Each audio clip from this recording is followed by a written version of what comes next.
Hi everyone, Renee here, and today I have yet another long overdue video for you. Today we are talking about those little reminders that acne likes to leave behind for us because clearly we've not been tortured enough by their presence. I'm talking specifically about that pink, red, and sometimes even purple pigmentation that's left on our skin, incredibly difficult to cover up and takes a hell of a long time to completely disappear. When you have acne or any type of comedone that gets even slightly inflamed, your blood flow increases to the inflamed injured site to nourish and heal it like it's a wound. As I mentioned before, acne is a type of wound on your skin, and so you get that pink to red color. These marks are specifically known as post-inflammatory erythema. This is different from post-inflammatory hyperpigmentation in that it's dealing with vascular issues, capillaries that come from inflammation rather than melanin production. I feel like this is an important distinction to make because there are a lot of products out there that are geared towards the overproduction of melanin. They're melanin inhibitors, which may not necessarily really be able to help the acne scarring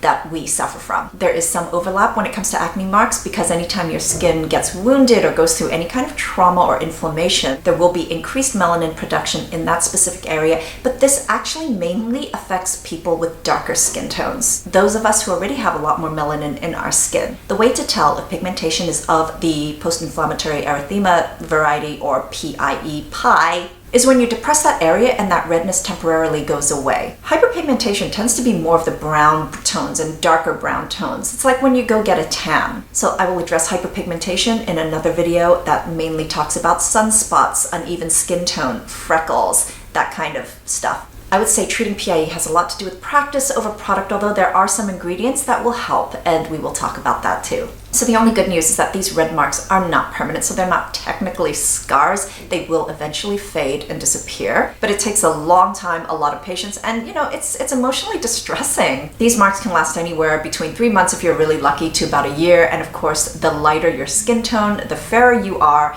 the more sensitive your skin, the more persevering these will be. Personally, I've never found any treatment available, certainly nothing over the counter that will give you immediate results. So I'm going to share with you what's been making a difference, and of course, it's better to avoid getting blemishes altogether, but look, zits happen. We have to deal with them. So I'm going to start off by talking about the things that I avoid doing, things that I actually believe will make the situation worse, aggravate it, and none of us want that.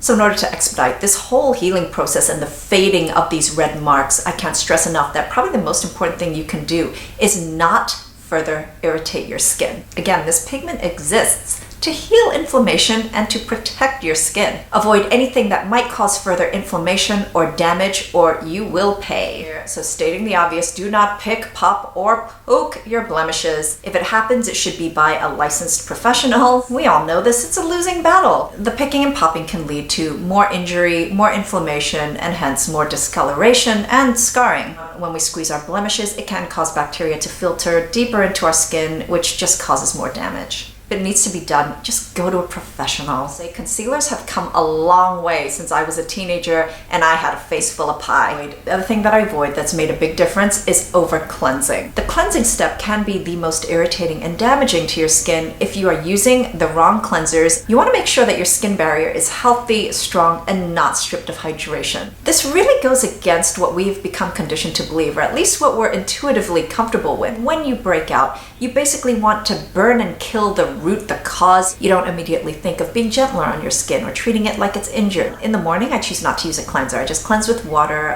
That just works for my skin. I've been doing it since I was a teenager. At nighttime, it's always a double cleanse. First with an oil-based cleanser to get rid of all the oil-based yuck. My second cleanser will always be soap-free, sulfate-free, and a very low pH of about 5.5 to 6. A lot of you like to use cleansing waters or micellar waters for your morning cleanse. I do want to point out that cleansing waters does not equal gentle all the time. Some of them contain a high content of alcohol, and I'm not talking about alcohol being like one of the last ingredients, less than 1%. I'm talking about like it's way up there. Also, cleansing waters do contain a small amount of surfactants in their formula. They're gentle enough to remain on your skin. I personally like to rinse it off. I personally don't think they're gentle enough that you could substitute these for toners. I think that there are toners available that are just much better for your skin. Abrasive physical exfoliants is another thing that just I mean, you're literally rubbing salt on a wound. I mean, exfoliation is important, just not so much of the physically abrasive kind where you can actually be causing micro tears on your already broken skin. That will definitely worsen the scarring afterwards and make it more intense.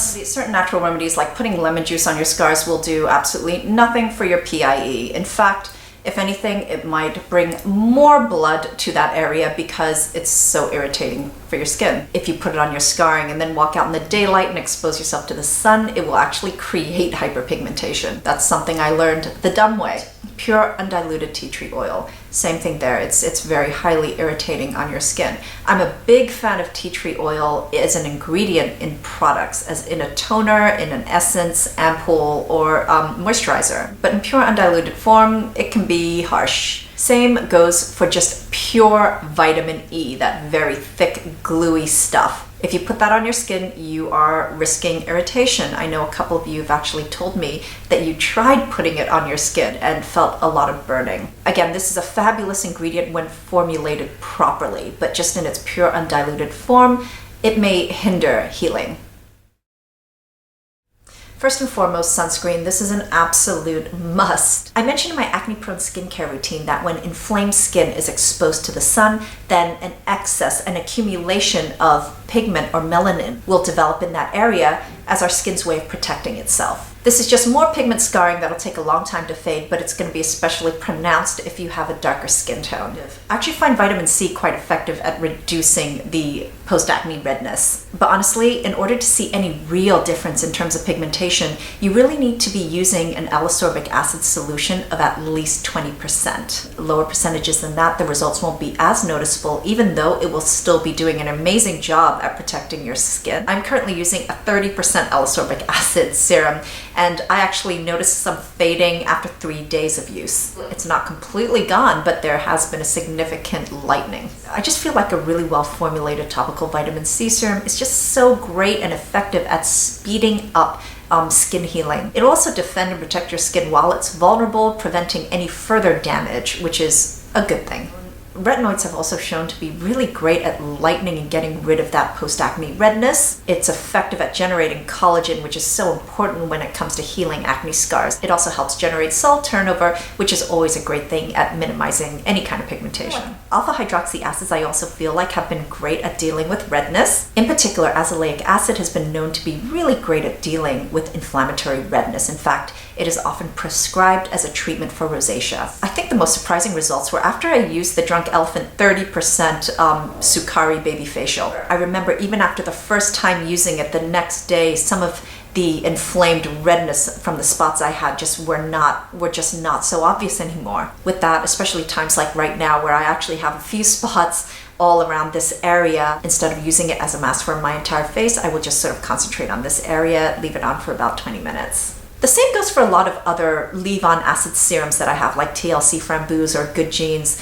I will use it just to spot treat certain areas. I feel like doing this regularly also does help lighten everything faster. Niacinamide is another ingredient that I felt has been really effective against my post-acne red spots. I mean, it's such a great anti-inflammatory ingredient. This also works to help post-inflammatory hyperpigmentation as well. But I honestly think, at least on me, it's been far more effective on the post-acne red spots rather than hyperpigmentation. For it to be really effective at minimizing discoloration, it really needs to be formulated at a concentration of 4% or more. I feel like the Ordinary's 10% niacinamide solution did make a difference over time. As far as my experience with hydroquinone and alpha-arbutin, I feel like these are treatments that definitely work better with the hyperpigmentation that comes from an overproduction of melanin, and not so much the vascular kind. Again, I will do a separate video that focuses on those type of pigmentation issues.